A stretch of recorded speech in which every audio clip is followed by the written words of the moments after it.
Hello everyone and welcome to today's home games. I hope the sun is shining where you are, and if it's not, then I'm not going to dwell on it too much because nobody needs to hear about where it's sunny other places. But I am so delighted to be joined by the very lovely and super talented Fiona Tait, who is Technical Director at Intelligent Pensions.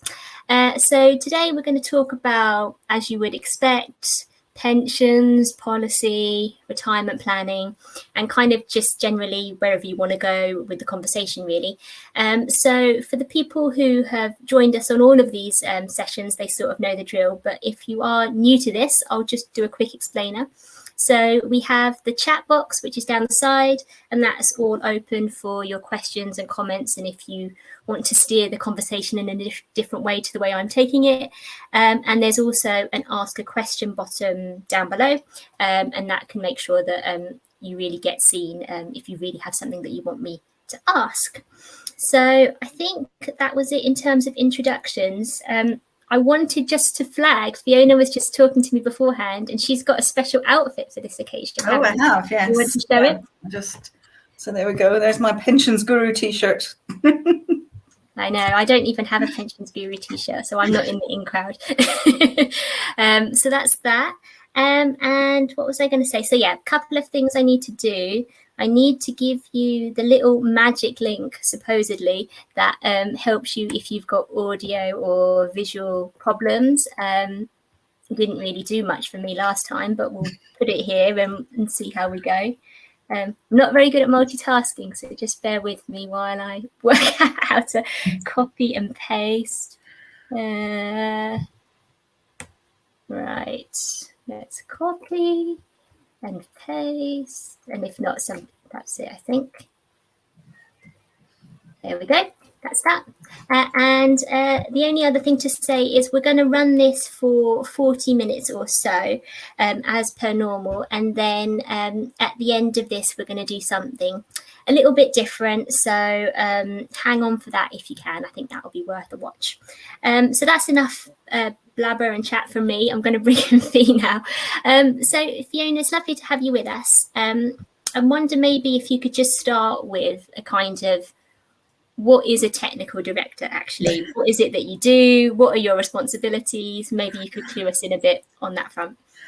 Yeah, it's changed a bit actually since I joined Intelligent Pensions. I took over from the pretty well-known Mr. David Trenner, and he was acting as an advisor, but also providing all the technical support to the advisors and analysts that the company had, and making sure that they're up to date with regulation changes and technical changes and so on. So I still do a bit of that, but because of the way things have developed for my sins, I have ended up totally going from poacher to gamekeeper, and I also look after compliance. Okay. Which is not my natural bent, probably. But when you've spent 20 years arguing with them, you kind of get to know some of the rules. Yeah, no, that makes sense. That makes sense. So how was that actually? So yeah, before you were at Intelligent Pensions, people probably know you were Royal London for a decent chunk of time. So how did you find that transition? Because I suppose it's something that I'm sort of dealing with quite now, in that I'm a month into a new job, but it's always quite funny, isn't it, when you go, even if you're in the same bubble and in the same financial services space, from like one kettle of fish to another. So for me, it was, trade press and then a platform and then here. And then for you, like sort of that provider to advisor transition. How was that for you? There were more differences than I expected, because although, I worked for two big provider firms for a long time, I worked very much with advisor firms as part of that role. So I've seen a lot of advisor firms and how they operate. But I have to say that when I joined Intelligent Pensions, it still took me about a year to work out really how the business worked, because all the things behind the scenes that you don't see, how the back office systems work, and, how all the regulatory requirements are met in practice, and where you store data and all that sort of thing, and history. So it did take me quite some time to adapt. What was really nice was coming to a firm the size of IP, actually took me right back to my beginning days in the industry when I worked in a branch of Scottish Equitable. And the size of the branch and the size of the firm I work for now, actually quite similar. So it felt socially just really comfortable. Going back to that, because I mean, I'm still friends with all those people from well over 30 years ago from that branch. So that worked really well. But I think the other thing that really is different working from a big corporate and going to a smaller firm is it's basically all hands to the pump. So when you're at Royal London or as I was with Aegon before, you can afford to specialize. And I was very lucky because I got paid to do a really very specialized job, which was go out and talk about pensions to general audiences. But when you work for the smaller firm, when something needs done, if there's, you look for the person who can best do it, and that might be in their job description or it might not, but it needs to be done. So everybody just, you muck in and you find yourself doing things that you probably didn't expect when you first started. I guess you do have that kind of condensed sort of learning almost, because you're there and you're in it and you're being expected to do it, and there's nobody else to go, oh, but can't we ask so-and-so? Because there is no so-and-so because you're in a smaller setup. There is that. But on the other hand, one thing I did bring with me from provider world is a complete willingness to use their knowledge whenever, I was there to support IFAs when I worked for Royal London. So, now that I'm working for an advisor firm, I'm really quite happy to use provider expertise when it's out there, because they can provide that. Yeah. And I know that they're pretty much happy to. Yeah, no, that's good. That's good. So I wanted to kind of start with, I guess, quite a big topic to kind of get into, but obviously there's a lot of change that happens all the time in pensions, and even though it might have sort of seemingly eased off now, there is always still a lot to kind of contend with. So are there aspects of pension policy or legislation that you think either advisors and planners should be paying particular attention to right now, or are there kind of pension issues that are really close to your heart that you think are really important just now? I think there haven't been as many changes going on. So for advisors, I think the main thing to keep an eye on right now is what the regulator's up to. And I think we all know that it may have been delayed, but without a doubt, they are looking at the areas, they've always looking at defined benefit transfers, but also the retirement outcomes review is still, the final results of that. We know they're looking at drawdown.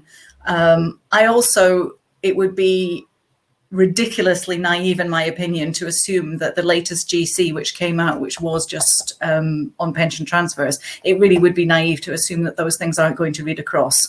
I have had some mentions from various people saying, well, but that's only DB, you don't have to worry about it. Well, I just don't see it going that way.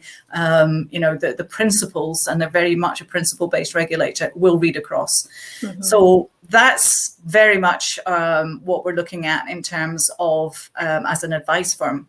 Mm-hmm. In terms of the bigger pension space, there really are quite a lot of things going on that, again, a lot of it came to a halt. We had Brexit, we had the pandemic, which is actually quite sad when you're trying to make a living out of writing lots of pension news, because there hasn't been much. Yeah, but, you sort of almost wish for news and don't wish for news, isn't it? Yeah, I know. Give us news, but it would be nice if it was good news, which is, sometimes happens. There are some pretty big questions that still need to be dealt with. Personally, my number one issue or my number one concern is the fact that we're moving over to personal responsibility on pension savings. So it's getting away from, the well-known decline of DB going into DC. And that means that people need to take responsibility for their own retirement savings. And I really don't think that they have been given enough support, central support, to do that. So my biggest worry out of all of it is whether people are saving enough. We know now that people are saving, more people are saving. Automatic enrollment has actually been a fabulous success. If you go back to what it thought it might achieve at the beginning, there's a lot more people saving. People haven't opted out. But on the other hand, If you have a minimum contribution rate of 8%, it's not surprising when you look at contribution rates that they cluster around that figure. So, that's a really, that's top of my list of concerns, is that people don't understand that if they don't save, nobody else is going to do it. And that if they've been told by their employers, this 8% of band earnings, that's what we're saying you should do. No, are they being aware that that really is just not going to be enough for the vast majority of people? So that's number one. Mm-hmm. I think there are a couple of other things that need to be addressed. We had simplification, and I was around when it went through, and of course we all have a wry smile when we talk about simplification.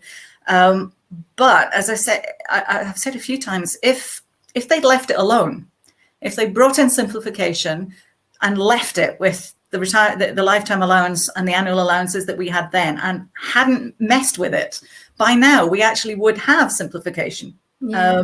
And that we would have achieved what that policy was going to achieve. Of course, it never did, because you've got politics and you've got people, just adjusting figures here, there, and everywhere. And adjusting figures I can live with, but they're bringing in extra allowances like the tapered allowance and everything just doesn't help.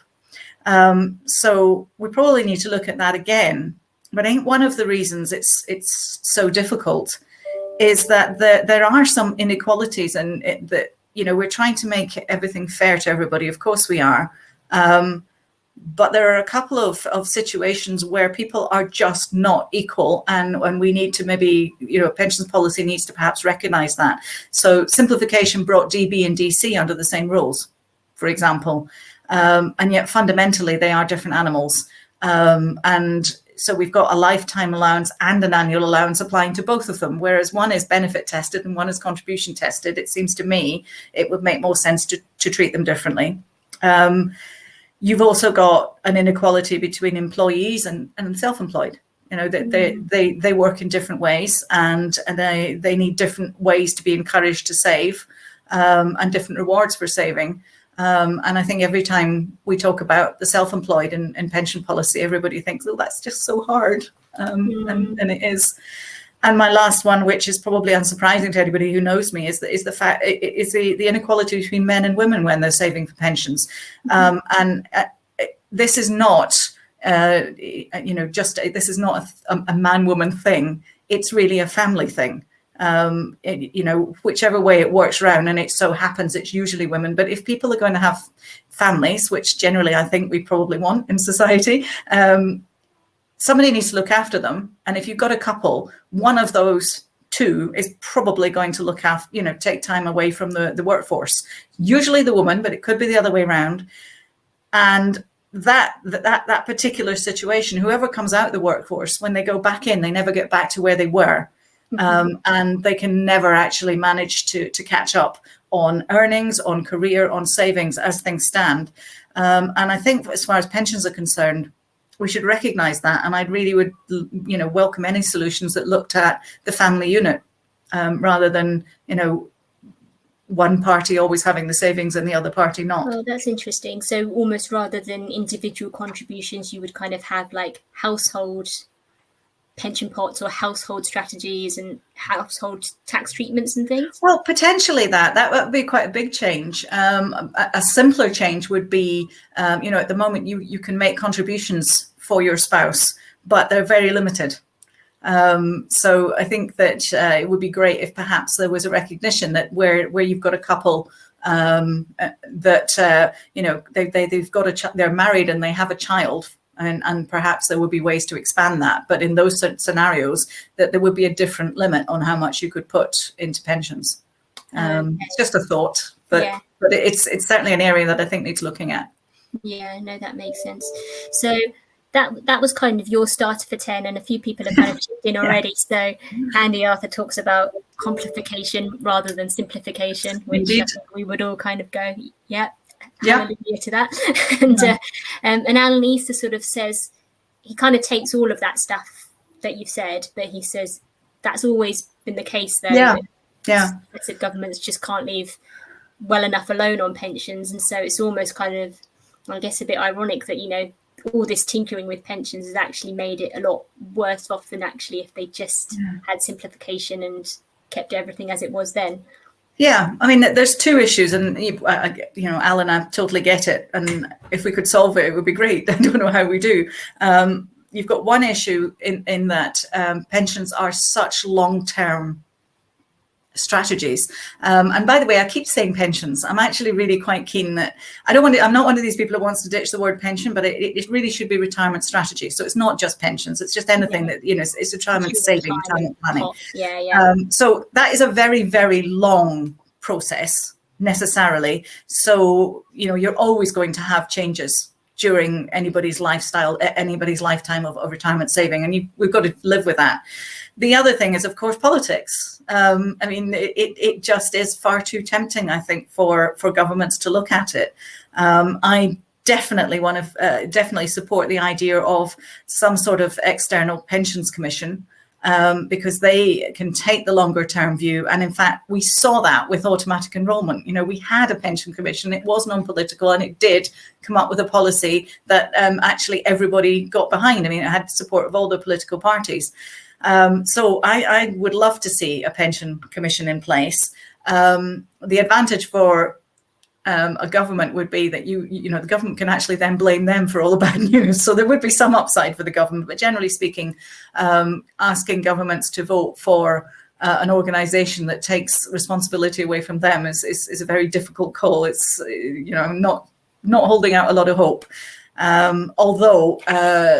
I will mention just the Pensions Policy Institute. Certainly, I'm a governor there, so I'm slightly biased, but I think they're doing an excellent job in producing some very impartial research, which would be great if the government listened to. Yeah, no, that all makes sense. And Richard just makes the point there about even differing tax treatments in terms of tax relief for Scotland and the UK. Scotland has got, 6 different bands or something like that. And then sort of when you're trying to sort of operate in both countries and in this United Kingdom and all of that, it is really tricky, isn't it? Yeah. I got myself into huge trouble back at the last referendum. I was asked by an industry journalist if Scotland had different tax rates. How difficult would that be for pensions? And I did actually use the word nightmare. I have since learned you don't use emotive language, but I said it would be an absolute nightmare to have to work out if you had employees in both countries. Yeah. And basically somehow or other this transmuted itself to a headline on the front of the Daily Mail saying that I thought that devolution was a nightmare. I was actually talking about automatic enrolment, but I bet that was a call from somebody higher up. I had a few explanations to make following that one. You just it's normally the rule is you either blame it on the journalist or you blame it on the sub editors. I think that's what I've learned in the past. But it's if we now have situations, we're doing cash flow. You've now got to make sure that whether it's Scotland or whether it's Wales or whether it's England or not. And it would be easier if we didn't. But there you go. It's got to be wider than pensions. No. Well, Patrick Ingram, hi Patrick, has chipped in with a question, and he wondered if you could talk about defining and assessing capacity for loss in advised retirement planning. So there goes the rest of our session. Well, not really. I don't know if Patrick has been on other sessions I've been on. Every session that I go to now with Rory Percival or the FCA or anybody who's representing regulation, I ask that question because I don't think I've had a satisfactory answer, to be honest. It is for us as specialist retirement planners, a lot of our clients are in the decumulation phase. We just call them income clients, this decumulation thing. But those clients who are actually taking income, not necessarily they've crystallized, but they're actually taking income. Those clients, it is actually quite easy to define capacity for loss because we'll cash flow model the income that the client is looking to have. And then you can play around with the returns until you get to a point where, well, okay, that income is not sustainable. And to me, that is absolutely that client's capacity for loss. I mean, clearly it's all subject to assumptions and so on, but that is the concept. The difficulty is with accumulation clients, because they have no access to this pension at this point in time. It therefore, at this point in time, doesn't impact on their on their actual standard of living, which is what the capacity for loss definition says. So losing half their pension pot would have no impact on their current standard of living.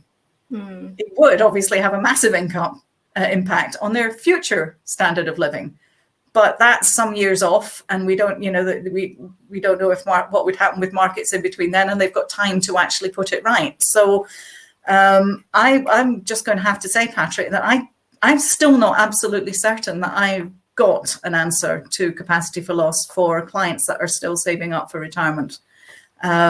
Other than to say that it probably is, it probably isn't as relevant as certainly it is for income clients. And for income clients, we would definitely make sure that we work out what the client could lose and still achieve their income objectives. Okay, thank you for that.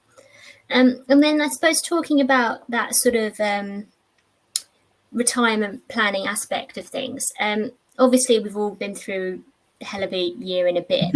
And is there anything in terms of client behavior that you're seeing that's kind of changed as a result of the pandemic, or anything that's impacting your advice? Because I mean, I think I was telling you, I read an article the other day from Carl Lamb about sort of, he sees two different emerging camps of the super cautious who saw the market falls in March and are now like hanging on to every pound and penny, and the other people who are like, actually this has shown me what's important in life, and that has encouraged me to spend more freely because life is for living now. And is that something that you see, or are there other changes in terms of impact of the pandemic on the advice you're giving potentially? We have obviously seen some changes in clients' attitudes, but on the whole, actually, I think that the one thing we've learned, and I'm not trying to just blow our own trumpet here, but the one thing we've learned is you do things like capacity for loss, an attitude to risk, because and it becomes an exercise. The regulator says people should understand all these things and so on. Well, we found out last year the value of that, without a doubt, because we definitely had much less dramatics than we thought we might have had. We had a lot of clients, not every client, but we had a lot of clients who said, well, yes, you showed me what that would look like. We didn't think it would happen. We didn't think it would be as dramatic as it was. But they said, you did show me, you did the cash flow model. I could see that was a possibility. And that the best thing to do was to sit tight.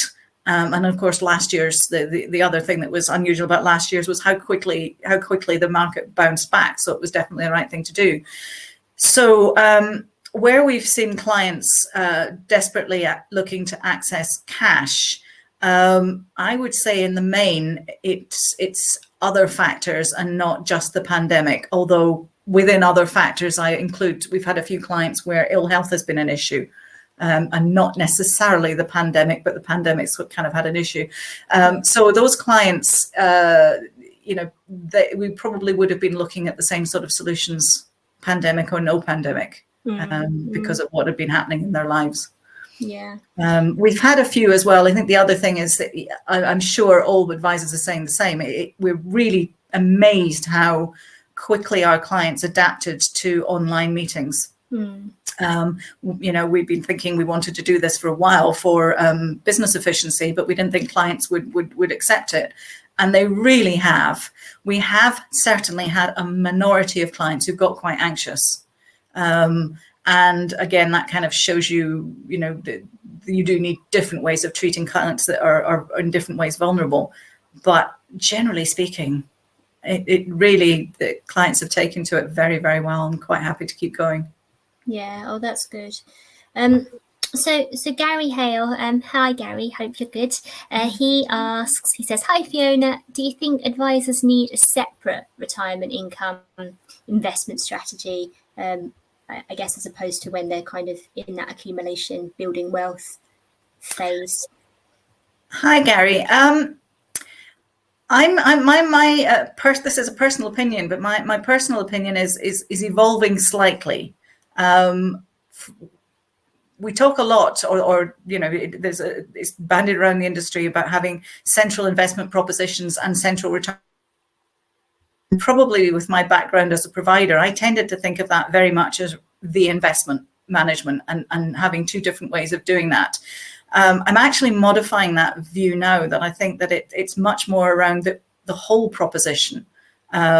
And what you need for a central retirement proposition is, yes, you need an investment strategy that's suitable to provide income, but you also need a different way or an adapted way of delivering advice to those clients, so that we see them more often. We do different cash flow modeling than we would do for an accumulation client, and basically we have different conversations and we cover different areas. So yes, I think you do need a different central retirement proposition, but it isn't just about investment.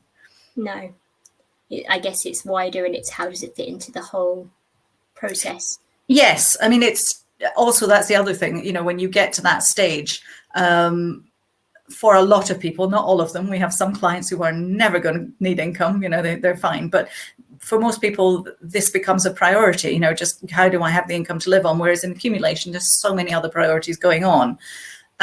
It's probably not right at the top of the client's objectives. So, you're focused on different things. But again, I would say it certainly isn't all pension. People in retirement get a much better retirement if they have managed to save up different assets. Yeah. Gary likes that answer, so that's good. Right, you passed. So yeah, I mean, I guess staying with that then. So we've kind of talked before about retirement planning being about more than just the pension or the investment solution or whatever. And there's this whole kind of aspect around coaching and educating clients around what it is they actually want from beyond their working life. So their identity is completely maybe wrapped up in them being a professional or excelling in their field. And then it's not the case now about carriage clock and push you out the door and riding off into the sunset. People actually have to think about long and hard about, is it a phased retirement? Is it a deferred retirement to do something big? Is it bringing that dream closer? Do you find that clients kind of accept that now? Or is there still a lot of work that you're having to do in terms of you need to think about when alarm isn't going off for work, what it is you're going to fill your day with? I think that because we've been, as a firm, delivering retirement planning for 20 years now, a lot of our clients, historically, we have talked a lot about the finances, and that's what they wanted from us. Right. And some of our longer standing clients probably still are in that mindset. But it is very much changing now, where, again, it's something that the regulator have sort of said you should do, but it makes so much sense. So we're not doing it because the regulator said we should do it, but getting to know the client more away from finances has become much more important, so that we can put things into context of what they're trying to achieve, and then we get a much better relationship with the client, having all the facts,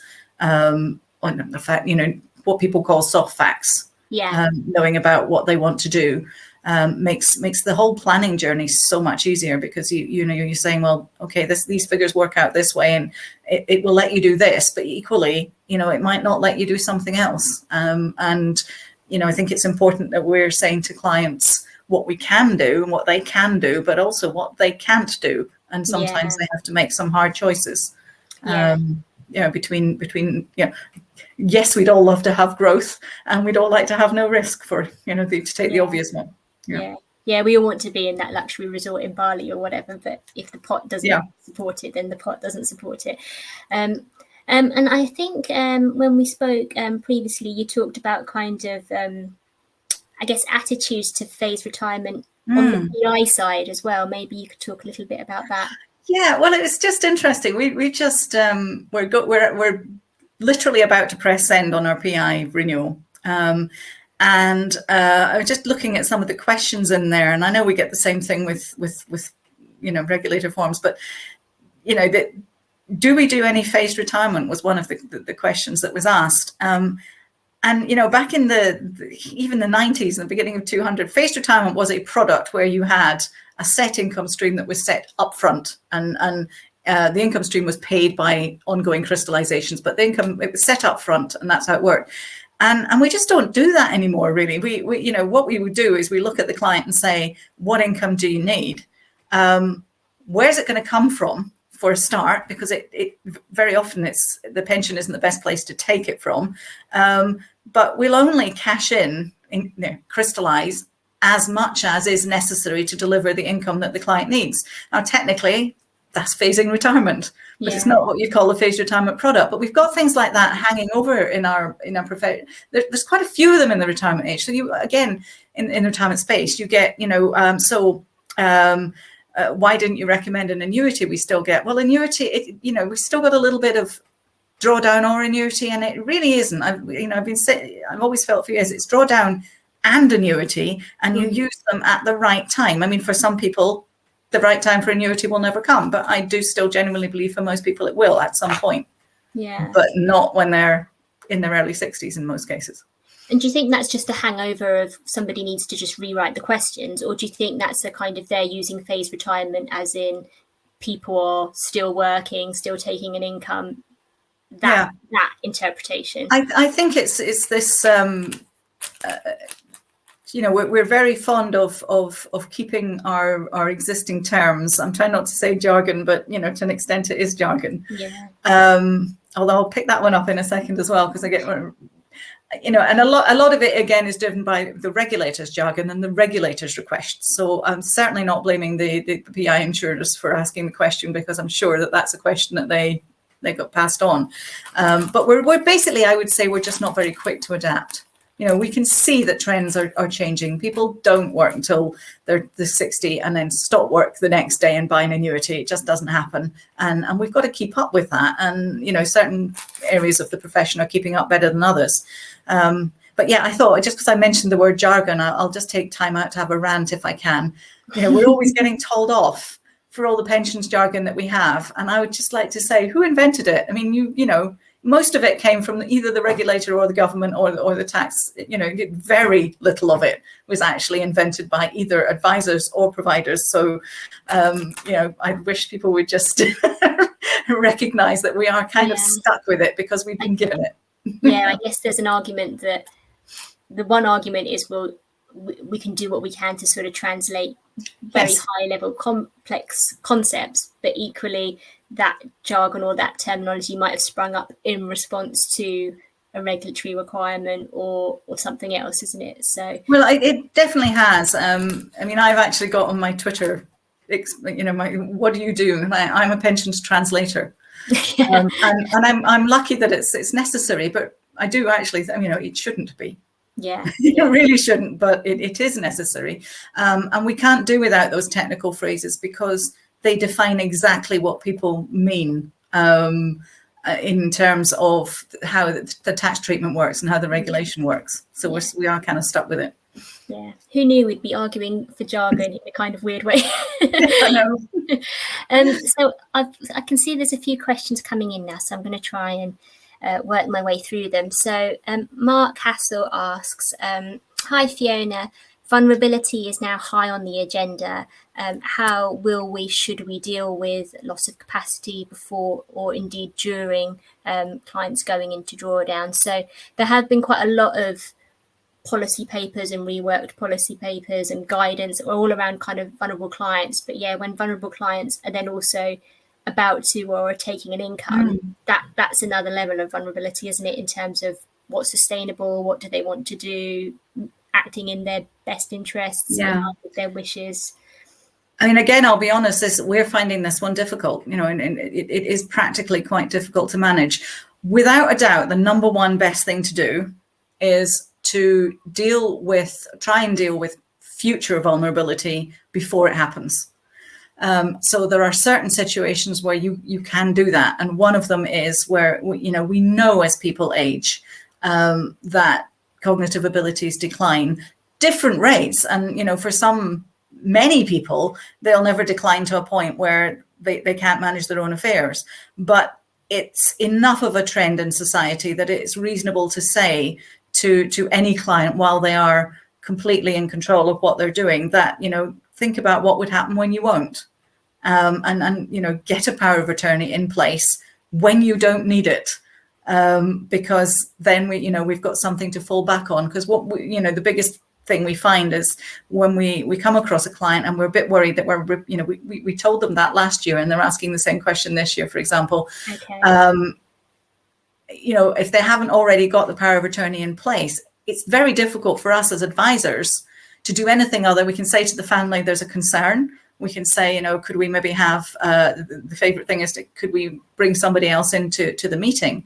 But if there's no power, if there's nothing in place to consider power of attorney, it's very difficult for us to actually say, okay, who's going to act for you? Because we don't have that. So certain things number one is to get as many people to pre-prepare as they can. For the things you can't necessarily see coming. So, there are things like people who have become vulnerable because of a particular illness or because of a family event or bereavement or something like that. You don't know when that's going to happen. But it's just trying to make sure that we know what's going on in the client's life. And we, trying to follow very much what the PFS's vulnerability chart. I can't remember the exact phrase that they use, but they've got a lot of information. And just take the point that, the FCA talks about vulnerable clients. The PFS talks about people who are in a vulnerable position. They're not vulnerable. It's circumstances that make it difficult. And so it's perfectly okay. We make sure that we record what those circumstances are in case there could be an issue. But what we don't do is we don't put in the client, we don't say to the client, we consider you to be a vulnerable client. We would talk about, is there something we can, we know that this has happened. Is there a way we can make it easier for us to talk to you? Can we make it easier for you to have somebody helping you out when you're talking to us, or whatever it might be? But it's a sensitive area, obviously. And those conversations are some of the most difficult ones, I imagine. So Gary's helpfully put the link in there. It's the Financial Vulnerability Task Force.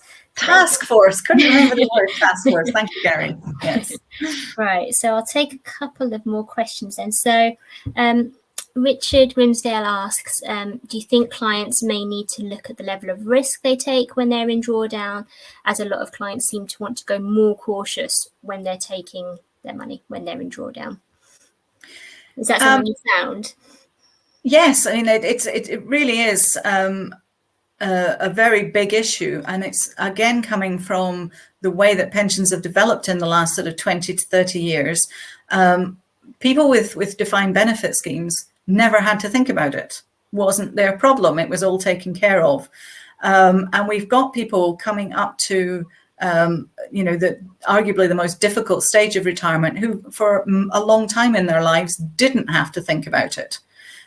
Even those who were in company DC schemes probably had managed funds and, just sort of picked, what am I, high, low, medium, and it was all done for them. And then suddenly they're thrown out in the world. They've got big decisions to make. And they are not equipped to do it because they haven't been managing investments up until that point, and suddenly they need to know. The other issue is that we all know how everybody underestimates longevity, and we all generally do. But retirement thinking still, I mean, if you look at the age that people retire, it still is very clustered around state pension age. And people still think, well, okay, I'll get that state pension will last. I'll get it as long as my parents did. No, you probably not. It's probably not just the state pension, which is the government's problem, but any pension that you have. Just because your parents retired at age 60, the reality is that it's going to be very, very difficult for people in the next generation to retire at age 60. And the only way to, there's only two real ways we'll go back to the Pensions Commission. There's three things you can do. You can save more, you can take more risk, or you could retire later. So there needs to be a conversation around risk. And, it's a difficult conversation, but again, it falls into the category of things that I don't think we're doing the client any favors whatsoever if we don't have that conversation, and we don't show them that an element of risk will be required to achieve the goals that they want. Yeah, if they've got big dreams, then yeah, they need to make that happen somehow. Yeah.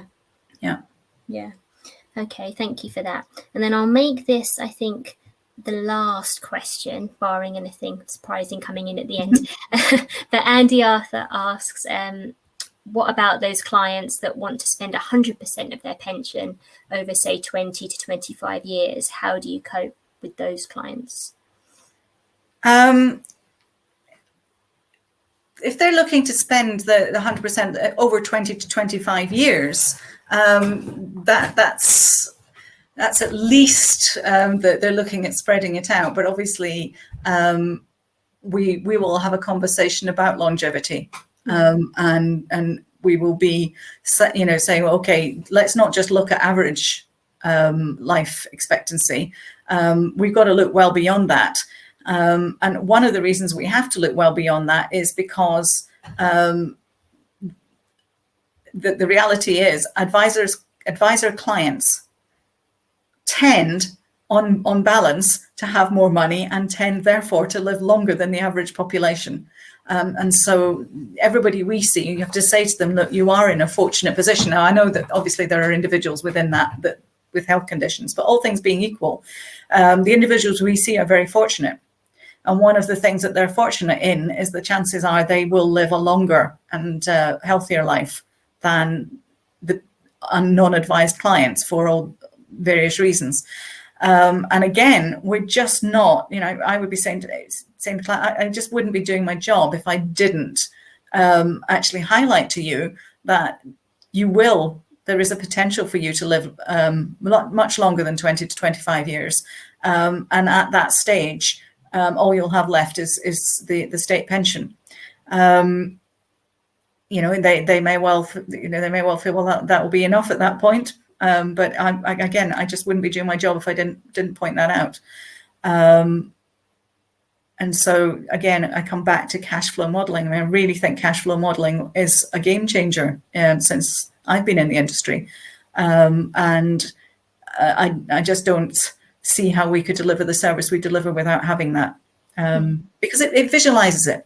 Yeah, and brings it to life for the client in a kind of real interactive way. If you do Indeed. this, It's a balance between having a huge amount of complexity and having the client understanding, but it does provide, and I think visualization is absolutely essential.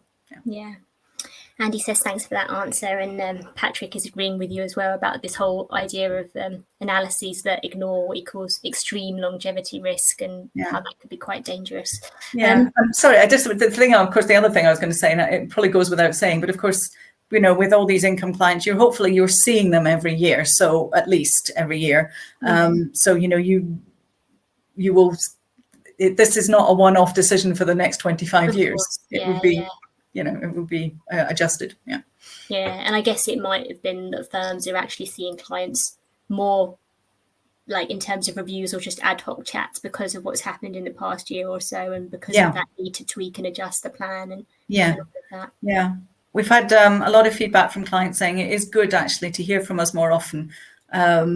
We perhaps had a bit of a feeling that clients didn't want to be bothered too much, and they don't want to be bothered by filling in fact finds and things like that too often, but they do actually appreciate just a check-in. You're on track, you're not on track, or I'm just checking in to see how you are. Even well, that's what I mean. Actually, it's very even where it's just we have no agenda here to we're just checking how you are, and when we've been able to do that, and it's not it takes resource, but when we've been able to do that, it's very much appreciated. Yeah, that's good. Well, I think that's it for our little section, Fiona. So thank you ever so much for that. Thank you to everyone for asking all of your questions. That meant I didn't have to ask any of mine, so that was great.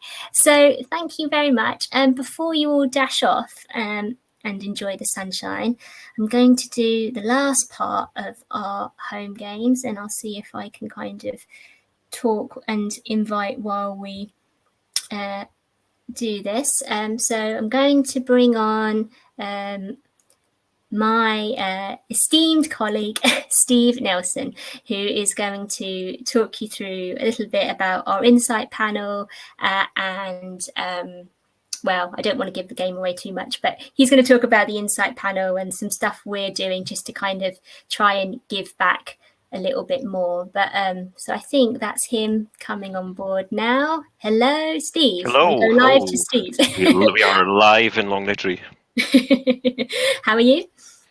I'm all right, yeah. I've had a bit of a morning, but let's not talk about that. Okay, yeah, let's leave the COVID chat out there. Hey, So Steve had potentially promised that he would do this in a sparkly jacket, and I'm very sad that he is not doing it in a sparkly jacket and no top hat either, which I trailed with Fee. But Steve, do you want to maybe take over and tell people what you're doing here? Yeah, I did genuinely have a sparkly jacket in my Amazon basket, and I had a rare moment of self-control where I projected forward what I would look like, and I thought, no, nobody needs to wonder if Steve's having another breakdown this time live on TV. So let's not go there. But yeah, listen, maybe basket it for future events, maybe. Future event. But listen, first of all, thank you, Fee, for today's session. It was absolutely brilliant.